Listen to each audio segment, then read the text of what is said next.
اهلا بيكم، عاملين ايه؟ يا رب تكونوا بخير. فيديو جديد، وصفة جديدة، وهنعمل النهاردة طريقة حلوة جدا. لو جربتيها مش هتبطلي تعمليها. هنجيب بطاطس، هنقطعه حلقات، وهنرش عليه معلقة من الفلفل الاسود، معلقة من الكمون، معلقة من الكزبرة، وكمان معلقة صغيرة ممسوحة من السكر. وهحط كمان معلقة من السبع بهارات، ومكعب من المرقة. بصوا، الصينية ديت بتحب البهارات الكتيرة، او الوصفة دي بتحب البهارات الكتيرة. هنحط كمان من فصين ل3 حبهان ورق رولة ودوت سماق، وهنحط حوالي 4 معالق من الزيت، وكمان ديت طماطم مبشورة على المبشرة. دي صينية بطاطس. يفضل ان انت ما تضربيش القوطة في الخلاط. هنعصر عليها ليمونة بدل الخل، علشان طبعا هنحط فراخ في البطاطس فما تبقاش زفرة. ما تضربيش القوطة في الخلاط عشان هتديكي نتيجة حلوة جدا.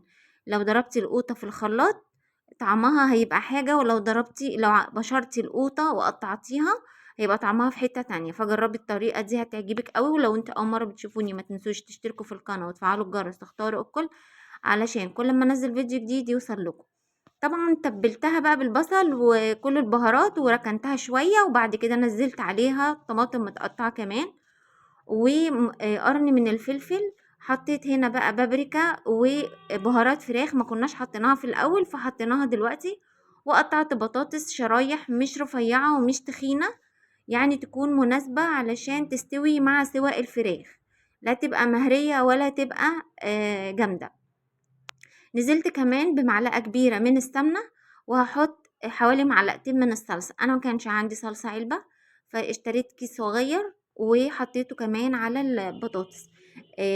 تعودي دايما تحطي صلصة طماطم على اللي هو معجون الطماطم دوت على صينية البطاطس، حلوة جدا. طبعا حطيت الملح بتاعي وملحتها.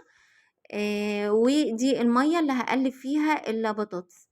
لازم نحط مية علشان الفراخ تستوي فيها. حطيتها بقى على النار تاخد غلوة، وعندي الفرن شغال تحت وفوق. انا الفرن بتاعي بيشتغل تحت وفوق، بديها وش وبعد كده بسويها من تحت. وده شكلها بقى النهائي. يا رب تعجبكم، ومع السلامة. اشوفكم في فيديو جديد. ما تنسوش بقى تشتركوا في القناة وتفعلوا الجرس تختاروا الكل عشان كل ما انزل فيديو يوصل لكم. مع السلامة.